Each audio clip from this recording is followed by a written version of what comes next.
Hi, I'm Dr. Will Holdsworth, your San Jose chiropractor from Pain Relief Chiropractic. And in today's video, I'm going to tell you about fibromyalgia and one of the best things you can do to treat fibromyalgia to really help reduce a lot of the symptoms that are associated with fibromyalgia. And fibromyalgia is almost like a very confusing phenomenon to a lot of health practitioners. We're not really sure how it's caused, and we're not really sure about the best way to go ahead and treat it. You can't just go in for surgery. There's no drugs that will really help for it. The best thing that's recommended for people who have fibromyalgia is to change their lifestyle. And one of the best things that you can do to change your lifestyle is to change your diet and to increase your exercise. And one of the best exercises you can do to start out with this, if you are experiencing fibromyalgia symptoms, you have been diagnosed with it, and you're trying to fix it, is trying to do a squat exercise.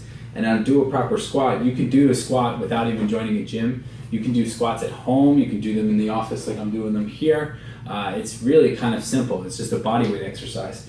So when you do it, you want to basically put your feet so they're pointing forward like this, okay? And when you're separating your feet, you want to go about shoulder width to slightly more than shoulder width, keeping your toes pointed forward once again. I'm going to go to a side view so you can see what I'm doing. When I go down to do a squat, you want to kind of like arch your low back so you can stick your butt out. So when I stick my butt out to do a squat, that allows me to keep my knees from going in front of my toes. I go down to this point, keeping my back straight, and then I come up this way.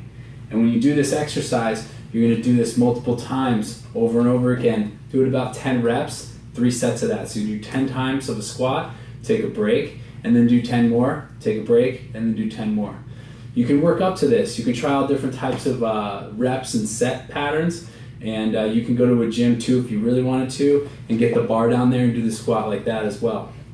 When you do this exercise, it's important to be loose in your hip flexors, your calves, your hamstrings, and your quads, because when they're tight, they prevent motion.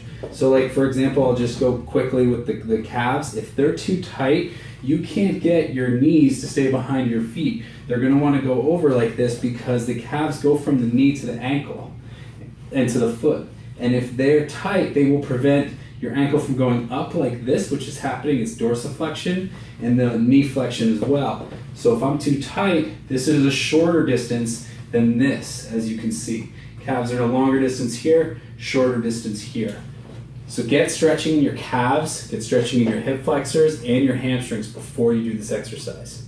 That's it for me. I'm Dr. Will Holdsworth, your San Jose chiropractor from Pain Relief Chiropractic. Thank you for watching.